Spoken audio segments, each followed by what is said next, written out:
The man sitting across from Emma kept clenching his hands, his eyes darting toward the two children whispering beside her. She knew this moment too well.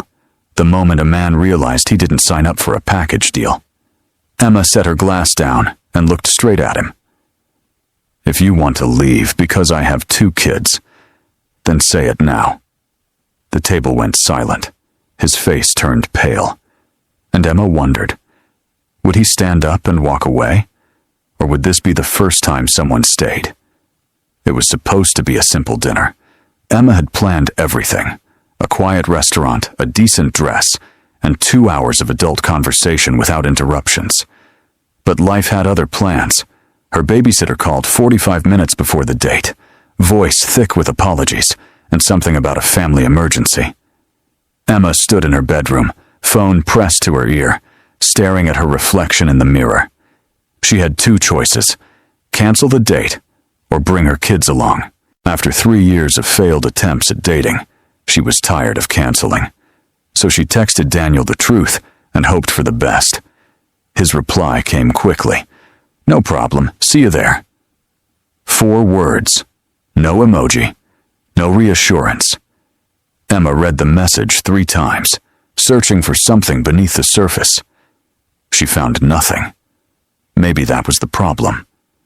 She grabbed her purse, called for Lily and Max, and headed out the door with the familiar weight of doubt pressing against her chest.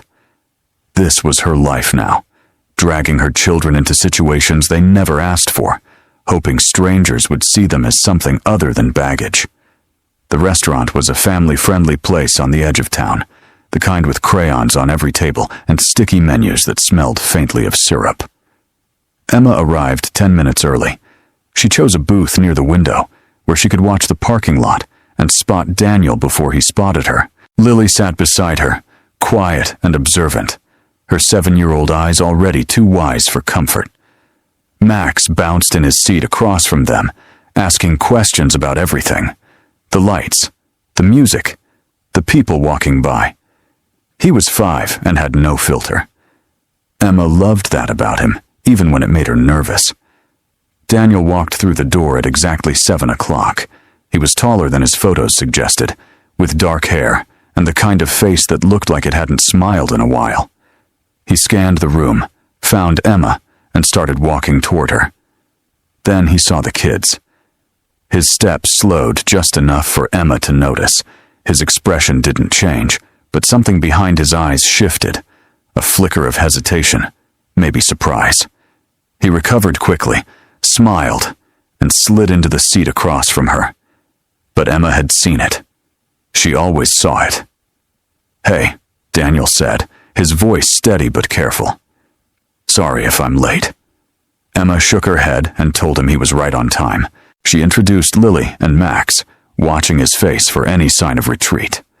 Lily offered a polite hello without looking up from the menu. Max stared at Daniel with open curiosity, the way children do when they haven't yet learned to hide their thoughts. Daniel nodded at both of them, then looked back at Emma with an expression she couldn't quite read. The table fell into an awkward silence, and Emma felt the familiar tightness in her stomach. Max broke the silence first. "Are you Mom's new boyfriend?" The question hit the air like a firecracker. Emma's face flushed. She opened her mouth to apologize, to explain, but Daniel was already shaking his head. "I don't know yet," he said, his voice caught somewhere between honesty and panic. "We just met." Max considered this answer for a moment, then shrugged and returned to coloring his placemat. Lily, however, kept her eyes on Daniel. She didn't say anything, but Emma knew that look. Her daughter was evaluating, measuring, deciding whether this man was worth trusting. It was the same look she had given every man who had walked into their lives and then walked right back out.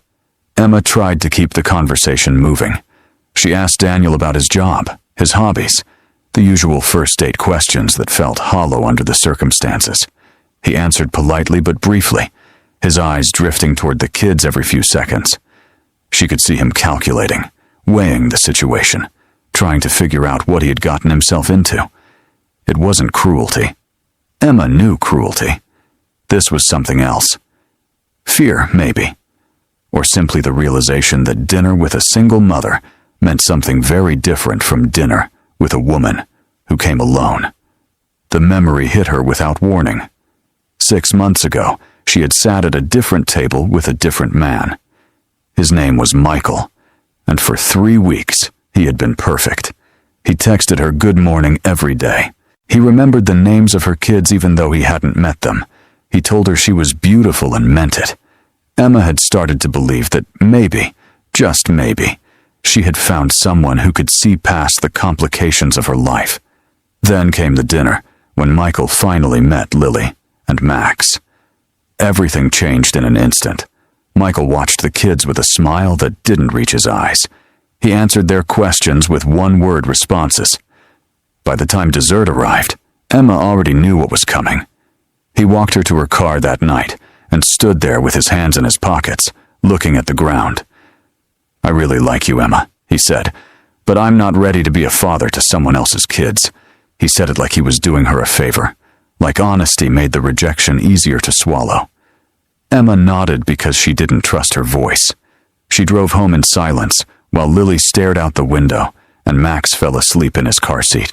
That night, as Emma tucked Lily into bed, her daughter looked up at her with confused eyes. "Did we do something wrong, Mom?" The question broke something inside Emma that she hadn't known was still intact. She told Lily no, of course not. It wasn't her fault. But the words felt like lies, and she wasn't sure Lily believed them. From that moment on, Emma promised herself she would never let her children feel like obstacles again. She would be upfront. She would be direct. She would give men the chance to leave before her kids had the chance to get attached. Now, sitting across from Daniel, she saw the same signs she had seen with Michael.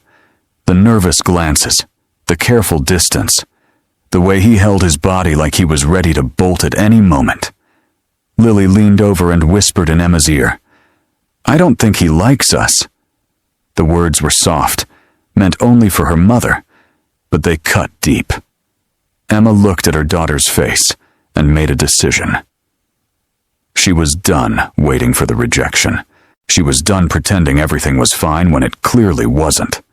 If Daniel was going to leave, he was going to do it now, not 3 weeks from now when her kids had already started to hope. She set her glass down on the table with a quiet thud. Daniel looked up, startled by the sudden shift in her expression. Emma met his eyes and held them. "If you want to leave because I have 2 kids, then say it now." Her voice was calm but firm. "I'd rather know tonight than 3 weeks from now." The words hung in the air between them.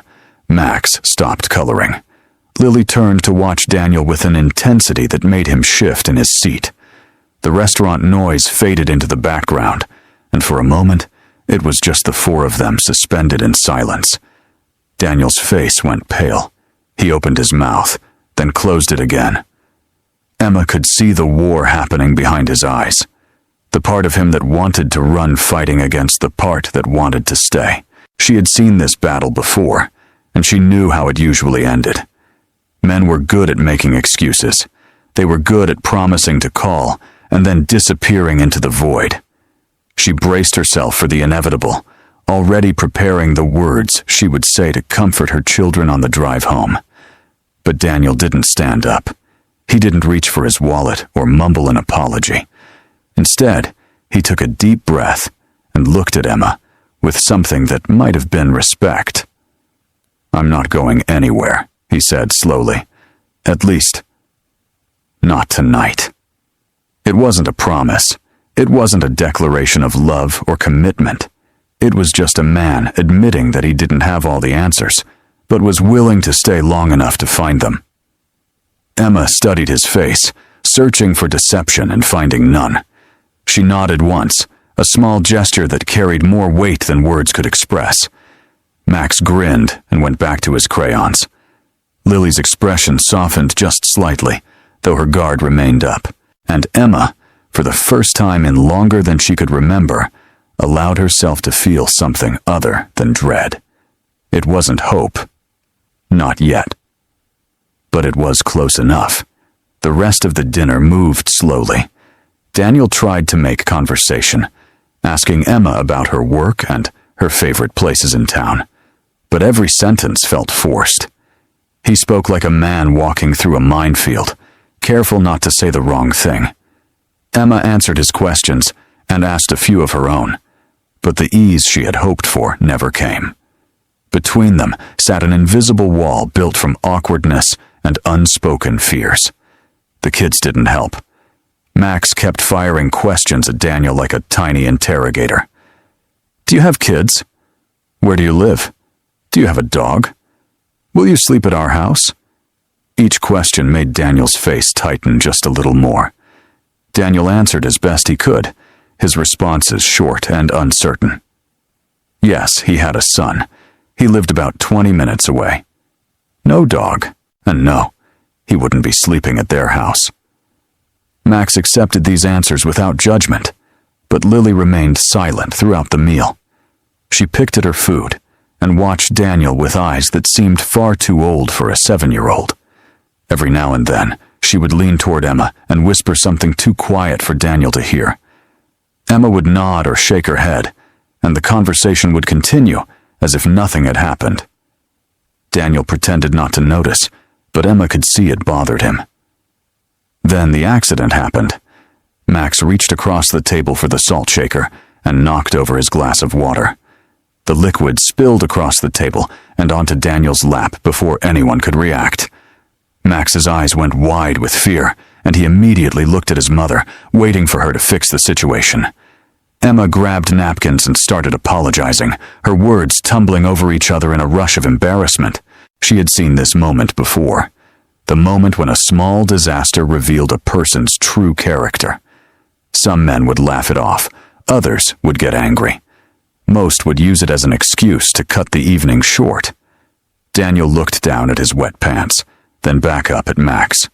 The boy's lower lip trembled slightly, and his hands gripped the edge of the table. For a long moment, no one spoke. Then Daniel let out a small laugh and shook his head. Well, at least it's not coffee. The tension broke instantly. Max's face split into a relieved grin, and even Lily's expression softened just a fraction. Emma stopped dabbing at the table and looked at Daniel with new eyes. It was such a small thing, a simple joke in response to a child's mistake. But in that moment, it meant everything. They finished dinner without any more incidents. Daniel paid the bill despite Emma's protests, and they walked out to the parking lot together. The night air was cool, and the kids ran ahead to Emma's car while the adults lingered near the entrance.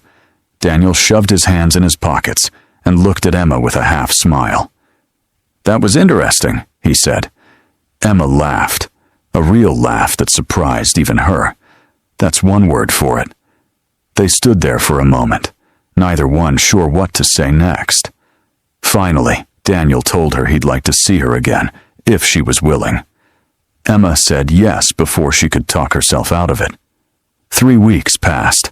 They saw each other 4 more times, twice for coffee while the kids were at school, once for a movie, and once for a walk in the park where Lily and Max tagged along. Each meeting felt a little easier than the last. Daniel began to relax around the children, asking them questions about school and their favorite cartoons. Max warmed up to him quickly, chattering about dinosaurs and superheroes without any of his earlier suspicion. Lily took longer. She answered Daniel's questions politely, but never volunteered information. She watched him the way a cat watches a stranger in its territory, alert, cautious, ready to run at the first sign of danger. Emma noticed small changes in Daniel during those weeks. He started remembering details.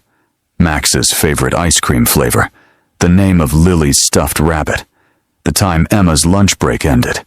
He texted her good morning most days and called her at night after the kids went to bed.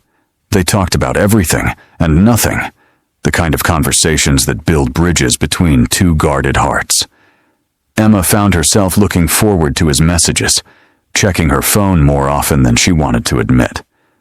But beneath the growing warmth, a familiar fear waited in the shadows. She had been here before. She knew how quickly things could change. One evening, after Emma put the kids to bed, she and Daniel sat on her porch with glasses of wine. The neighborhood was quiet, and the only sound was the distant hum of traffic. They had been talking about work, about dreams they had abandoned, about the small disappointments that pile up over the years. Then Emma asked the question she had been holding back for weeks. "You have a son, don't you?" "Lucas." Daniel's hand froze halfway to his glass.